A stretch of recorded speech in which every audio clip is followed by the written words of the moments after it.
All right, everyone. Welcome back to another episode of the Business Blast podcast. I'm your host, Tyler Wagner. As always, today's sponsor is Authors Unite. And if you want to become a successful author, Authors Unite is the place to go. So head on over to authorsunite.com to check out a free case study that'll teach you how to do exactly that. And now let's jump into the episode.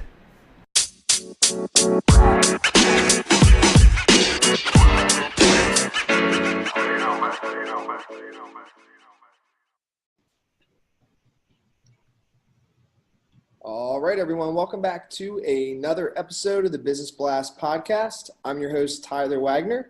Today I have Eduardo Ibrahim with us, and he is a software engineer and a master in finance. He left a dream job in Brazil to start his own company in Silicon Valley.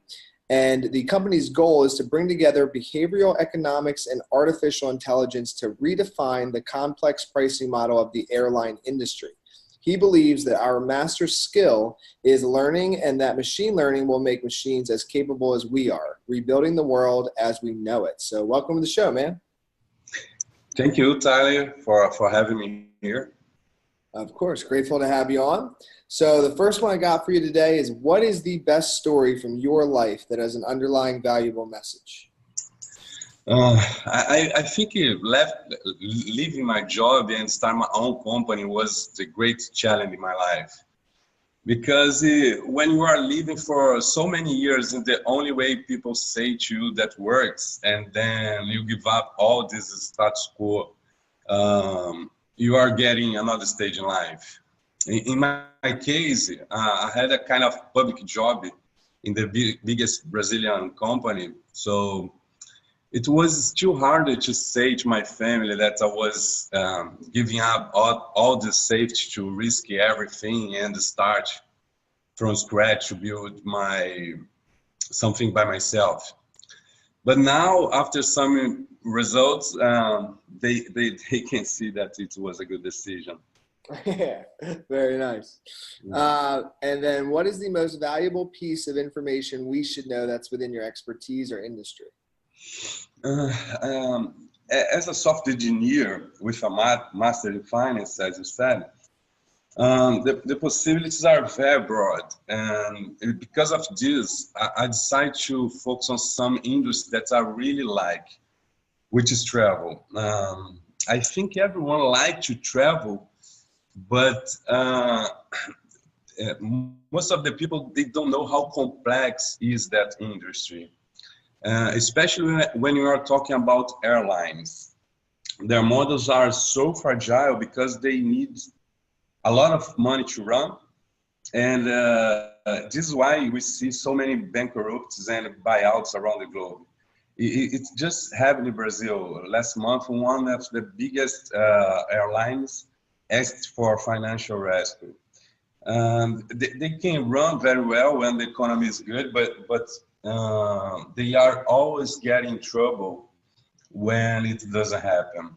I think this is why there are still many opportunities for travel market. We need to bring innovation to the industry for me. Artificial intelligence and behavioral economics together has a lot of new answers. I explained it on my TEDx talks, and if your audience want to know a little bit more, they can find me there. Awesome, man. And then, excuse me, what is your best piece of overall business advice? So not necessarily industry specific.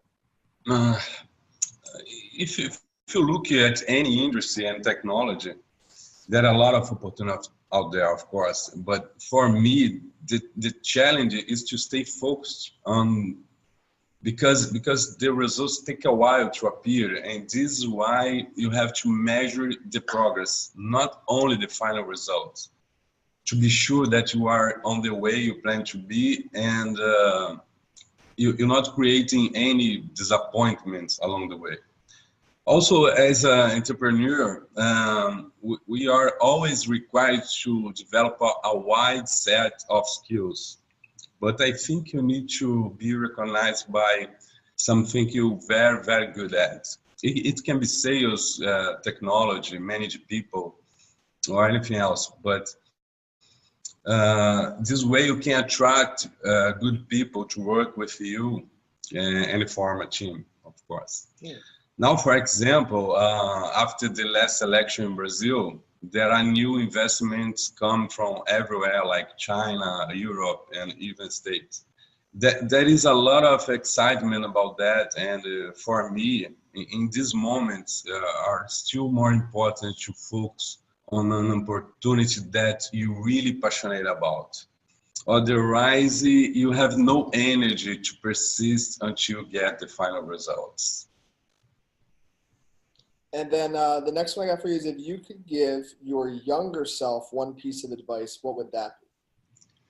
That's a good one.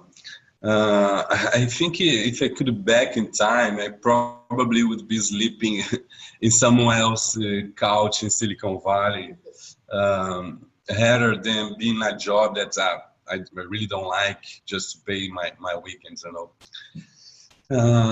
If you look at many entrepreneurs, young entrepreneurs now, they are worried about social needs, especially now that to be a tech entrepreneur is a kind of fancy. But for me, this is a trap. It's a fantasy because there's nothing fancy in give up your weekends to work like hell. No. And this journey probably will take a double of the time that you are thinking now. So you have to learn how to like the risks, the problems, the pain, the critics, if you really want to bring your vision to life. Otherwise, you are creating wrong expectations, and this will lead you to give up along the way. Mm-hmm. So, in summary, the piece of advice to myself, my young self, would be forget about what other people are thinking about you. Work on your self-knowledge to choose an industry that you really like and find a unique product that solves a big problem. Then stay on this path no matter what.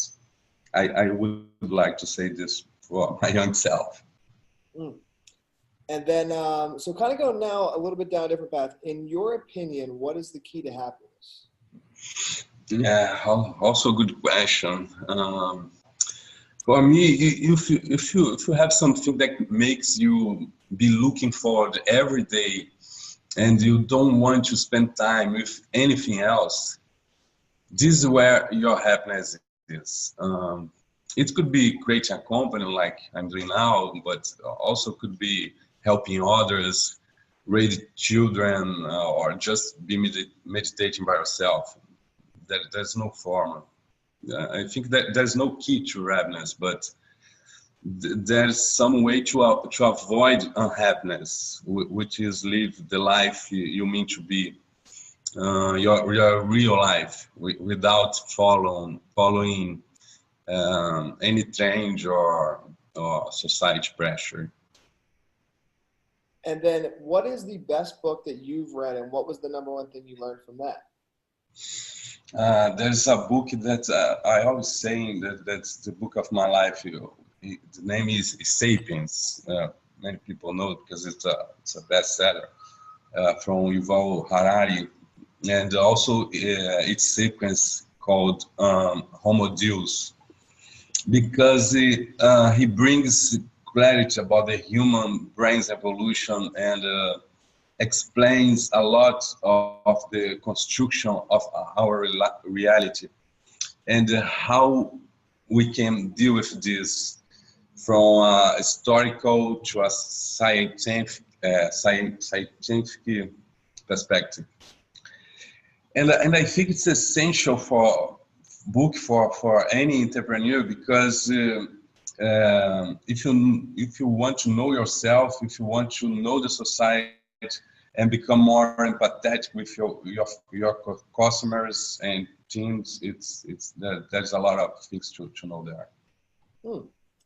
And then, what is your favorite quote and why? I really like the quote that says, "Success is liking yourself, is liking what you do and liking how you do it. Because these three things has to come together from the bottom to the top. I mean, if you want to like yourself, before you have to like what you do, and if you want to like what you do, before you have to like how you are doing this. It's a very straightforward process, and this is why I like it. Yes, man. Dude, thank you so much for coming on. The last one I got for you is how can our audience best stay in touch with you and connect with you online? I think the easiest way is to go to Google and type my name, Eduardo Ibrahim. You probably find my social medias and TEDx talk. It's now in Portuguese, but YouTube is very good in subtitles now, and I'm planning this year to make TEDx in English too. So Google is the easiest way for sure. Okay, thank you again for coming on, man. Thank you for having me. It was a pleasure, Tyler. The podcast you just heard was made using Anchor. Ever thought about making your own podcast? Anchor makes it really easy for anyone to get started. It's a one-stop shop for recording, hosting, and distributing podcasts. Best of all, it's 100% free. Sign up now at anchor.fm/new. That's anchor.fm/new to get started.